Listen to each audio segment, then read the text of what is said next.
You're listening to The Unexplained Radio with Nate and Kaylee.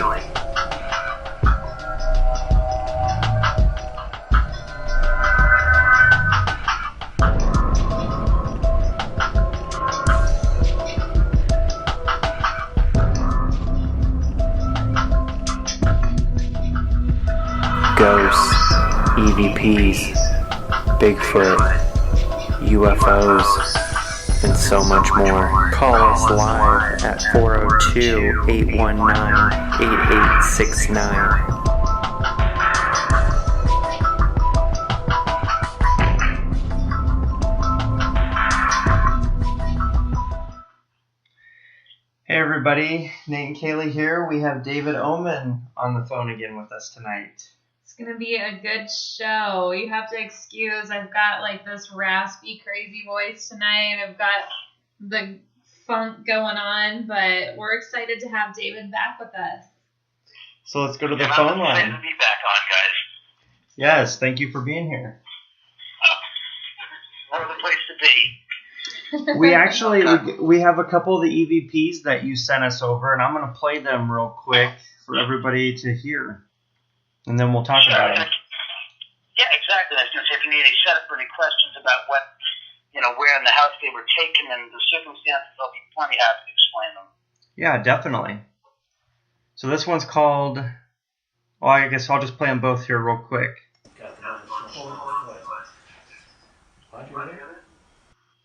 I'll play it one more time.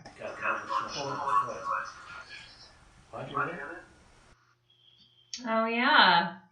And you can clearly hear the yes, sir, plain as day in that one. Yeah, play it one more time for everybody so they can hear it.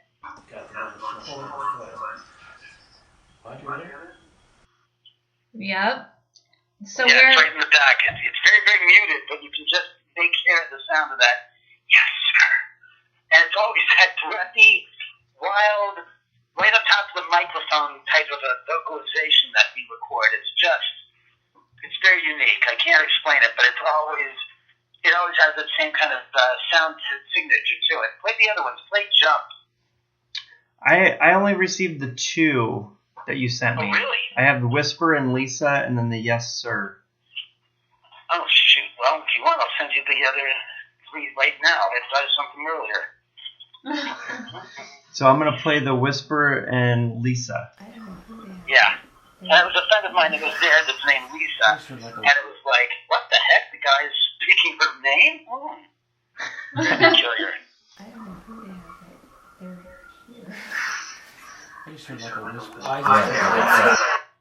Oh, wow. Yeah, play that one again.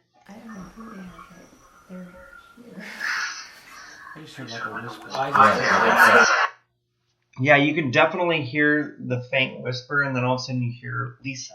Yeah, and to me it sounds like a female voice. Yeah. Definitely. Yeah, that's a good... Let me see. Where were you at in the house when that one was? That was upstairs in the den, as a matter of fact. Okay. And your friend Lisa was with you then? Pardon? Was there a Lisa in the room, or? Yeah, Lisa was in the room as well at the time that was recorded. Okay, wow. That's awesome. Yeah, it's pretty clear, as you said. You can really hear clearly that there's somebody there speaking. It's like, okay, what's that? And the other people in the room, you have to remember, also responded accordingly because they all heard it and said, did you hear that? So it's pretty, evidentiary that it's there at the time when we were recording and we all heard it. It's like people say, oh, do you hear it physically? And it's like, yeah, we hear it actually. And that's why a lot of the times it's so soft you don't pay attention to it. But if you listen extra closely, it's like, oh, I just heard that. It's like, yeah, so did I. Yeah, so it's a disembodied voice. So that's exactly. Really cool. Let's see. I'm going to send you 1, 2... Let's see, go to, which is, and then this one. Let's see, I'm going to send you 4 right now. Give it a few seconds. I think they're all MP3s. Okay. Right, 1 second. Go. Let's see, this should be going to you right now. I just sent it to you. And these were... Paranormal. And these were where were these ones at in the house? Let's see. The first one is upstairs. The second one was the third level. The third one was upstairs, and the other one was jumped, which is going down the stairwell. Oh, okay. And these are over the past. I think these are over the past couple of years. These were recorded. Okay. And while we are getting these pulled up, I have a question that was sent in last night from one of our listeners, and they wanted to know what your opinion is on a demonic haunt, or if you believe in demonic haunts. When we start to talk about things of demons and possessions, you cross the line into the realm of religiosity. And what I mean by that is spirits are energy. Energy, in my determination, is neither positive or negative. It's just there. A person's personality is the same thing. Some people are good, I hate to say it's good and bad, but I don't like to use terms of good and bad. People are people. Some people are miserable and misunderstood and are, how do you say, mentally incapable of reasoning right from wrong. Mm-hmm. Like a criminal element or something. That personality continues onward after the body dissipates and the soul continues. A lot of people call that demon. Or, somebody who's, I have to say, a malicious killer is not a demon. They're just a sick, hardened criminal with a criminal mind. Right. That does not make them a demon. When you start to say demon, you're talking about devil, and then you're talking about Satan, and then you're talking about religion. I don't ascribe to that. It's not to mean that I'm an atheist. I just don't believe in ghosts, being demons. I think that you're now painting them into a picture where you're making this about a religious function. And spirits and ghosts, I don't consider religious, functionally speaking. I separate one from the other. Well, you're talking about angels and stuff like that. Hey, if you want to call a ghost an angel, fine. But I'll tell you this, they ain't wearing any gosh darn wings. That's a creation of man. And that's not a creation of man in the past century. It's going back to the 13th century when they started painting, and they made paintings with wings on these cherubs and stuff. It's like, that's a direct removal taken from Greek and Roman mythology. They had gods that had wings on their feet and stuff and all these things, and the winged horse Pegasus. But angel in the original, in the Old Testament, an angel was never said ever to have wings. Even in the New Testament, it's not even said that an angel had wings. That's the whole thing. It's like, spirit can be considered an angel, but to put wings on them is just like, I hate to say it's cockeyed, but it's just not real. A spirit doesn't need wings to fly. They are energy. They can manifest in front of you. Why would you have to add on something visually speaking like a pair of wings and think, hey, do they slap those things to fly around to keep their bodies in the air? It's like, no, they are air. They're energy. An angel doesn't need a pair of wings to be, to satisfy your vision of what an angel is. That's the thing about religiosity. A ghost can be considered as an angel, but I guarantee you they don't have wings. Unless he's in a costume, that is, and I didn't rent it to him at my poltergeist agency here, so, I don't know what to, I hate to say it, but a ghost is an angel, and an angel can be a ghost, but they don't have wings. So, we have the other EVPs ready. This one's called Hello. Yeah.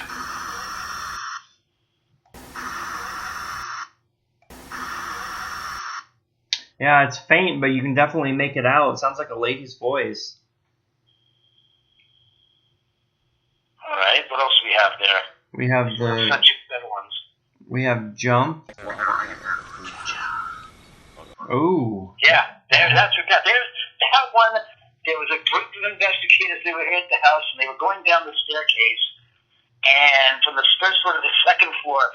And we all heard it. We played it back. It's like, oh my God. He goes, did you? I said, yeah. He said, jump. It's like, I don't like the idea of what he told you, so don't follow his lead.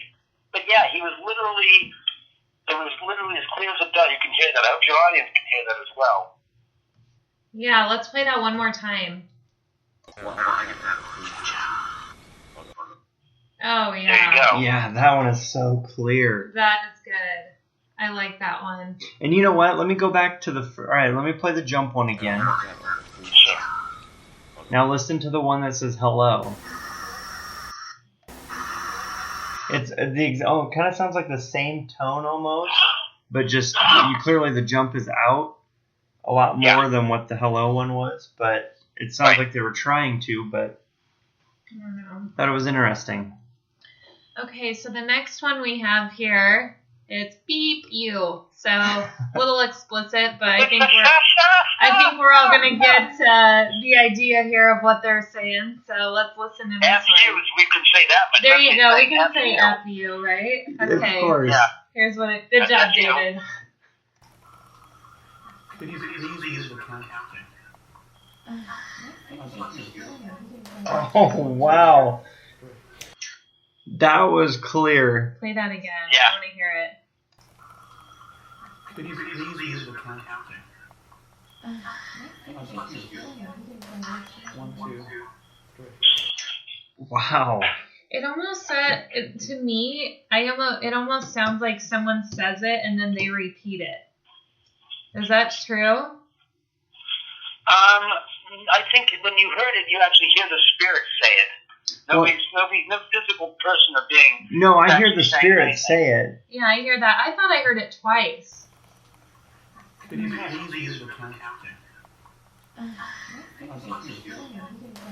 1, 2, 3. Yeah, I can hear the spirit definitely saying it. Yeah, I just thought I heard it twice. I don't know. It sounds like there was something Like there was a guy there was that said something it. before that, but I can't make out What it was, I guess. Yeah. But I can definitely hear the FU plain as day. Yeah. Could you please use the count? 1, 2, 3. Wow. And where was that pretty clear. when that happened? Pardon? Where was that at in the home? That was upstairs again in the top floor. Oh, okay. Near the bar, as I recall. Nice. And then did we hear? We heard the jump. What's that one? Oh, Hello, F you, and there should be another one. I got the two we already played, and then we heard the jump, and then the hello. And F you. Yes. Is there another one? No, that's all we had. Oh well. Well, I definitely agree with you as far as a lot of people getting confused with as far as demonic spirits and people that have just run into maybe aggressive or angry people. And I think that if you were a crabby, angry guy or a crabby, angry lady in life, then that's what's going to come across when you die. And so their spirit continues on with them, whatever personality traits they had. And I think a lot of people say, oh, they were pissy, that's demonic, but it's not. Well, here's an example. As I mentioned to you yesterday, Chris Fleming has been here a couple of times and spent a few days here on several occasions. And we've done investigations, and he's done his EVP sessions here. And I mentioned that one of the spirits was recorded saying, after you die, and get out of here and leave. Well, it's a matter of personality. Not everybody gets along with everybody. And the same thing goes with spirits. So you might have a conflict with the spirit, and I might not have that same conflict because the spirit doesn't have, just like people. Some people you like when you meet them, some people you don't like when you meet them. Yeah. The same thing goes with spirits. You might not have the same interaction that I would have with a spirit, and vice versa. And just because the spirit doesn't like me and tells me off, doesn't mean he's going to necessarily feel the same way towards you. Exactly. Just like with living people, with anybody that you meet in your day to day. And that's why I said, if it was a demon, then maybe would be trapped on by that same spirit. And as far as I've seen, that ain't the case. That's just not the way it is. Yeah. So I think that, some people get spanked and some people don't. And I think it's clearly an issue of personality. And it shows clearly that the spirits have a personality, and we can't really for lack of better words, we have to demonize that which we can't understand because we're too stupid to state for simple moment. You know something? The personality clash. That's it. And the story. Next. Yeah. Yeah. That definitely can happen. Yeah, it happens with people. Look, not everybody likes everybody. Period. Right. So, when it happens that a spirit doesn't like you, don't take offense. Just respectfully move out of the way. Absolutely. You know, I just think it's kind of like overblown the way we perceive things, and we immediately, how should we say, decry them as bad or as dangerous. It's like, well, why is that bad and why is that dangerous and why is this bad? And they go, because you did this. It's like, no, that's your perception. That's limited to you. That's not universal across the board. Right. Therefore, it shouldn't be considered as universal across the board that everybody is going to have, you know, the same experience. Obviously, that's the case in life. Not everybody has the same experience in situations. We have a. No matter yeah. Oh, sorry, I didn't mean to cut you off there. We had a No. question. We had a question that came in from the UK that was asking, "Are you ever afraid to sleep in your own home?" Am I ever afraid to sleep in my own home? Only when I have. I would say something is like, yeah, only when I have house guests that I don't care for, and I feel like they should be not in my home. And I'm not talking about the dead either. I'm talking about the living specifically. Yes, I've had people here that I wasn't happy about, and the spirits told me forthwith to get them the hell out of the house. And not just once, but over 150 times in one evening. And so the following day, I said, all right, I'm not going to hear it anymore. You're right. Get her the hell out of the house. And I did. So, I mean, yeah, it happens, but the spirits aren't the ones that are looking to get out.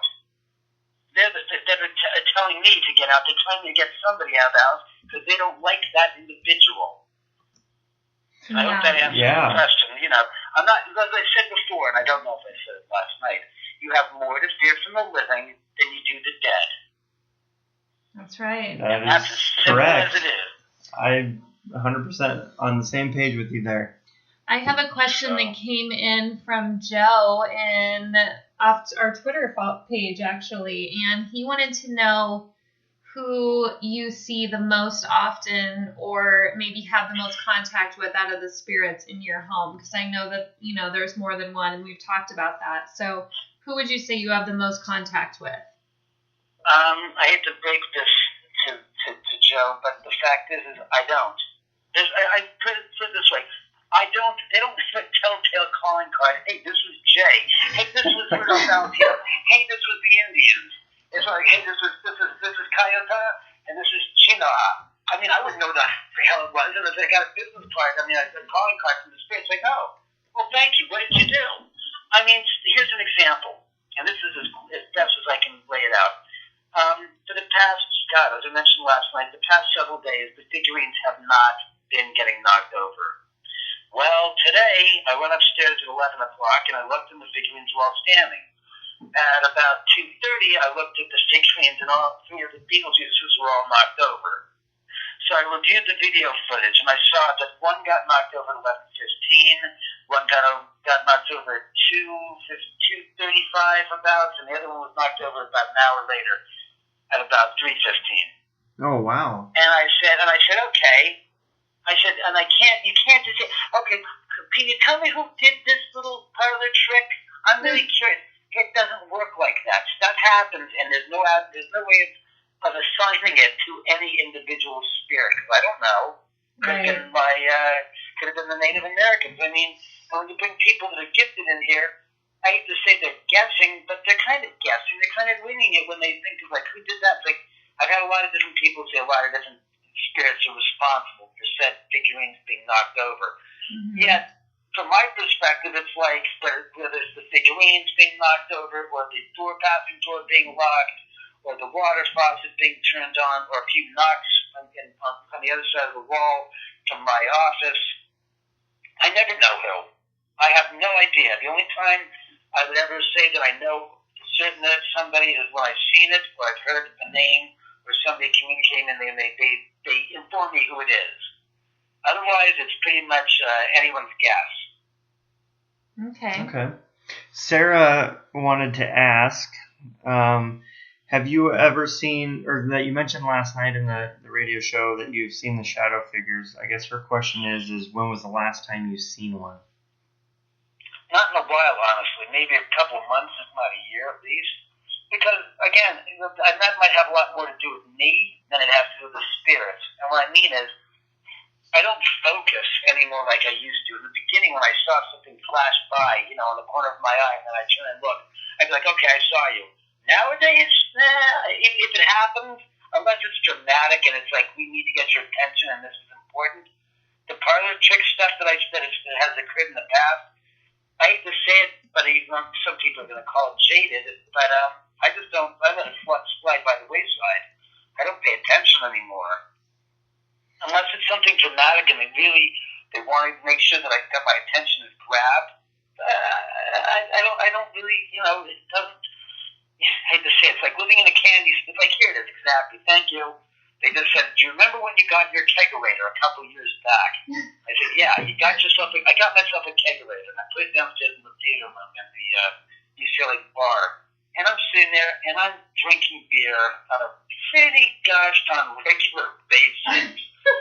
Let's just put it this way. A month after I got it, and 20 pounds later, I decided that was enough of the goddamn beer. I'm not going to be drinking it every day.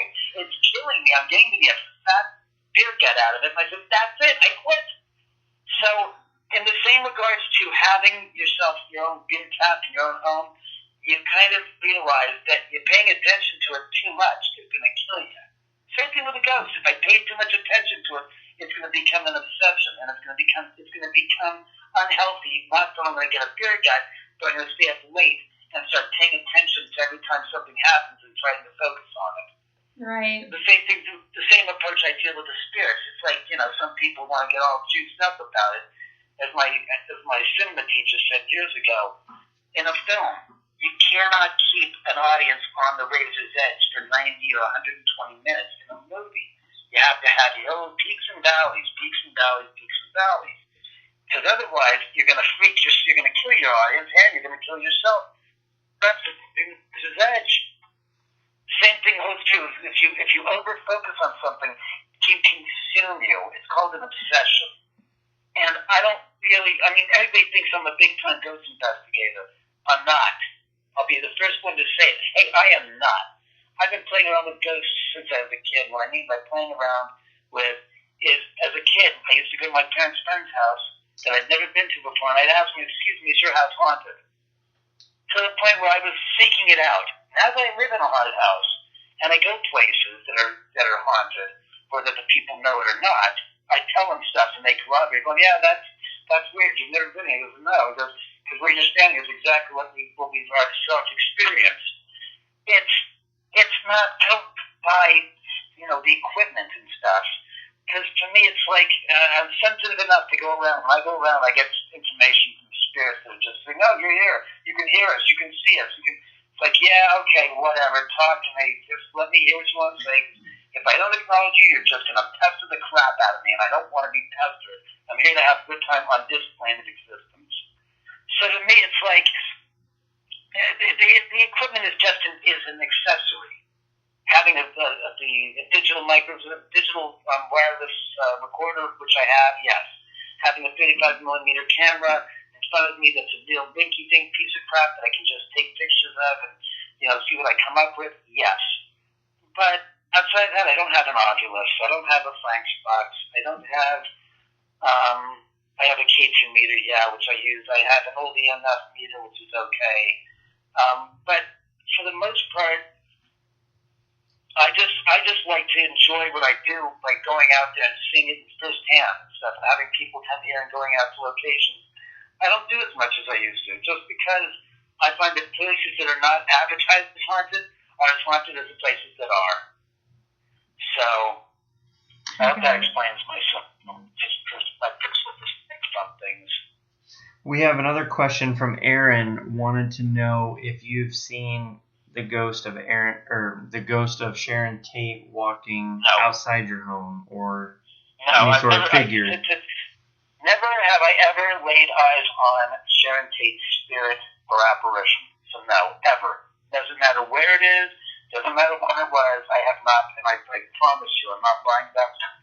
The only apparition I have seen in my entire life has been the one I saw, the time I saw Jay Sebring at the foot of my bed some 12 years ago now in July. That's the only time.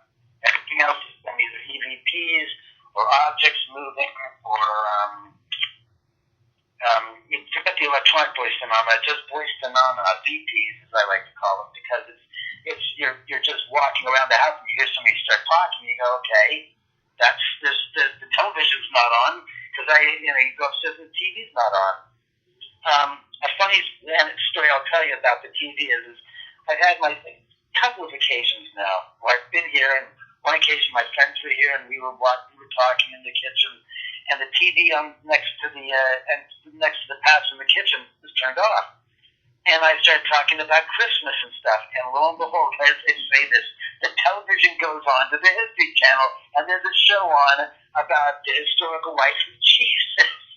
And my two friends and I all looked at each other, and I said, okay, who touched the remote? The other two girls said, what are you talking about? It's sitting right there on the table. And we're standing here a foot away from the table, so I don't know who did that, but that's the kind of thing. It's random. It happens, and it's like they let me know they're here in ways that you would say are, as I call them, parlor tricks. Knocking the figurines over, not knocking the figurines over, locking the door to the bathroom, turning the TV on, turning the lights on in the middle of the night, that kind of stuff. Knocking the UCLA stuffed Bruin bear off one of the shelves in the third level in front of Steve. All those things, that's what they do. They don't, it's a very rare moment when a spirit manifests as an apparition. Because as I feel and surmise, it's probably a pretty big draw of energy to manifest in a physical form and in an image of a physical being. I can't imagine that is an easy thing to do. And they only do it when it's really, really, really, really, really super important on their end. So, like I said, I've seen my one and only apparition, and that was it. That was Jay Sebring. So, wow. I hope that answers your listener's question. I think it does. Absolutely. Well, we really appreciate you coming on the show again tonight to talk with us. It's been a privilege to have you on here. God, don't even start that crap. It's been a pleasure being on. I'm glad you have. Come on, let's see if I'm just being real. It's like, what the hell am I? I'm just some guy who lives in a high house. I'm telling you about my story. That's it. I'm not. Look, unfortunately, I'm not ego-driven to the point where some people, the nameless Pereslab we're speaking of specifically, who thrives and can't live without that. I don't give a rat's about it. It doesn't bother me. I'm just here to tell my story. Take it or leave it. Well, we appreciate it. And believe it or not, David, actually there's a lot of people that were really excited to hear you on here and hear you tell your story. And you are taking time out of your night regardless of what you say. So you come back on our show anytime and talk to us or just give us a call anytime. Yeah. And we look forward to investigating. And like I said, like Kaylee said, anytime you want to come back on, we'd be happy to have you on here. Anytime you want me on, guys, you send me a line, and I'll be happy to come out if I'm not working on something big and gruesome. Yeah, and like I said, even if something crazy happens and you want to tell me about it, you got my number. Just give me a call. Absolutely, I will do that. Like I said, and let me know when you guys are out and planning on coming out and shooting your show, Gabby. Can't wait for that. Yes, definitely. Yeah, we're gonna get on finding some dates that work out for the both of us and booking some plane tickets. So we'll for sure be in touch, and we can't wait to film out there. Looking very forward to it, you two. You guys take care of yourself and have a great evening. And again, it's been my pleasure being on your show as always. Oh, thank you. Well, you have a great evening also. All right, I'll talk to you guys later. All right. See ya. Bye-bye. All right, bye-bye. So that was our show tonight, guys. Awesome. He's such a nice guy. And I mean, everybody can, agree with everything he says. Some people may disagree, but what it comes down to is he is genuinely a good guy. And amazing what he has that actually goes on in his house. Yeah, I mean, it was, whether he likes it or not, it was a privilege to speak with him and hear his stories. Absolutely. And I look forward to hearing more as the activity continues on in his home. I look forward to going to the house. I do too. I can't wait. I'm really excited. That'll be a good time. So we hope everybody has a great night and doesn't have cold and sinus junk that Nate and I have right now. Probably sound funny. And be sure to check out David Oman's YouTube page. Just type in his name on there. You'll be able to pull him up. You can watch some of the video footage from his house. You can hear the EVPs that we played here tonight. And a lot more. And he has a new movie that's going to be coming out eventually here. Yeah, he's working on some new stuff, and I'm excited. I can't wait. Yep, and you can find previews of that online as well. I think the trailer is out there. I believe so. On YouTube. So The House at the End of the Drive. Is that correct? I believe so. So check that out, and don't forget to follow us on Twitter on Unknown Ghost Files and Facebook, and we will... And check out our website at tripparanormal.com. Yep. The construction's coming along, isn't it? Yes. EVP page is added, so go there. You can check out some EVPs that we've done from over the years and have a listen. But yeah. Pages are being built as we speak, so... Yes, and we have some events coming up here shortly in the next month or two. Big ones that are coming up, so pay attention for those coming out and more details as we get the date settled. Exactly. All right, have a good night.